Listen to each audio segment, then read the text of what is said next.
Well, hey everybody, welcome back to Skincare with Chris Gibson. If you're new, I'm Chris. I'm your skincare expert. I'm here to help you get skincare that will work for you, not empty your wallet, and not cause more harm than good. So if skincare is your thing, hit that subscription button and the little notification bell so that you get notified when my new videos are up each week. So today we're talking about skin cancer and more importantly, how to protect yourself from it and how to check yourself for it. Obviously, I have a hat, sunglasses, sunscreen, all really good things to do. So yeah, skin cancer, really big deal. 5 million new cases a year in the United States alone. Today, you're gonna learn how to self-check for skin cancer. It's easy, takes like 5 minutes, and you're gonna learn it all in this video.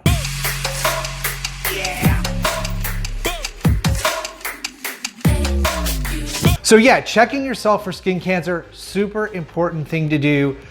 Most all of us know someone who has had a skin cancer removed. I know that I do. I have a friend who actually had to have one removed from his nose and have what's called Mohs surgery, which basically they just keep digging into the skin to get all of this cancer cells out. So they dig and dig and dig until they get it all, and then they replace that skin with skin from another part of your body. So not a real pleasant surgery to have, but one we can easily avoid if we simply keep an eye on our skin and what's going on with that. So let's get right into how to check your own skin for this and what to do should you find a spot. Now, I happen to like the American Dermatologist's 5-step self-examination process. It's really super easy. Now, there are a few things you're gonna need to do this, obviously yourself, but you're going to need a full-length mirror, a handheld mirror, and a cell phone if you have one, because you may need to take a picture of these spots so you can get a better look at them. And I'll explain that more in just a minute. So the first thing you're gonna do is you're gonna look in your full-length mirror at the front of your skin and the back. You're gonna just get a glance back and forth,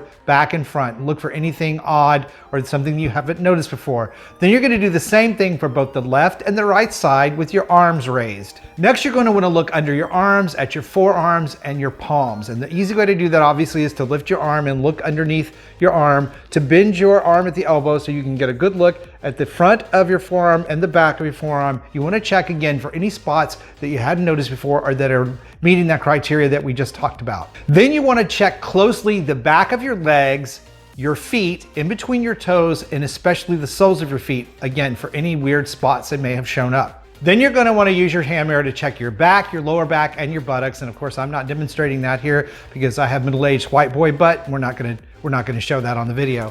But anyway, you definitely wanna check all of those areas because even though most of the time, most of us who get sun don't get sunburns in those areas, you'd be surprised how many people get skin cancer there. Then you wanna use that same hand mirror to check your scalp, very closely parting your hair as you go across there just to look for any spots, and also the back of your neck. And that's an area that I have to watch very closely. I have a ton of sunburns on my back and the back of my neck from my old days doing landscaping. So it's an area that my dermatologist always has me check very closely ongoing throughout the year.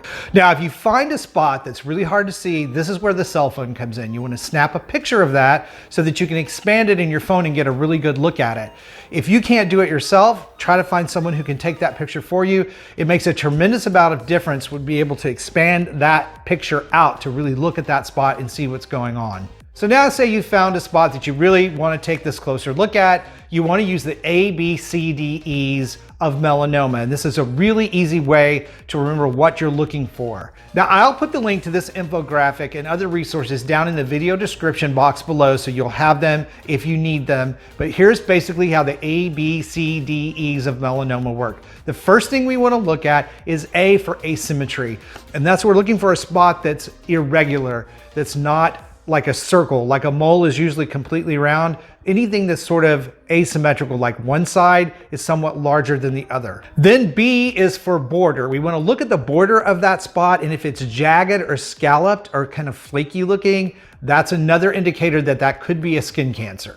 Next is C, and we're looking for color. And what we're looking for here is anything that's not uniform. So like most of the time, people's freckles, moles, what have you, are all one color. So if this spot has like brown and tan and some black in it, that is an indicator that you may have a problem. You can also have spots of red and blue. So if you see that, you definitely want to make note that this is a spot you need to have checked out. Next is D for diameter, and what we're talking about here is the size of the spot. Now, usually melanomas are about the size of the pencil eraser, the eraser on the end of a pencil, or larger, but they can be smaller. So if they meet these other criteria, even though they're smaller than that, then you may want to still have that checked out. And lastly comes E for evolving. What that basically means is if the mole or spot is actively growing, changing, falling off, bleeding, giving you a lot of problems, you definitely want to have that checked out as well. Now, most skin cancer grows very, very slowly, but it is highly treatable if it's caught early. So doing these self-examinations are really, really important. They should be done really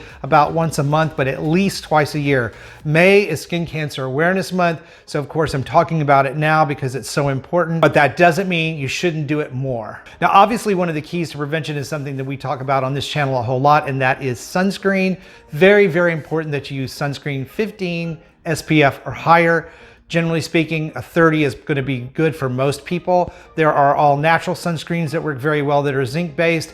There are the chemical sunscreens that some people have concern with. I don't care what you use, just make sure you're using sunscreen, and you need to use it every day, even when it's cloudy. Sunscreen is going to save you so much trouble with your skin as you get older. Not just skin cancer, but photo aging, fine lines, wrinkles, all of that. Hyperpigmentation all come from too much sun and not enough protection. Now again, it is Skin Cancer Awareness Month while I'm filming this video, so I am going to be adding some great resources, some new videos on how to use sunscreen properly, what are the best sunscreens, and even how to add supplements to your diet that can protect your skin from the sun from the inside out. Now, I hope this video helps you out in seeing how easy it really is to do a self-examination for skin cancer. It's really so important. Please do me a big favor, like, comment, and share this video out to friends and family so they know how to do this too.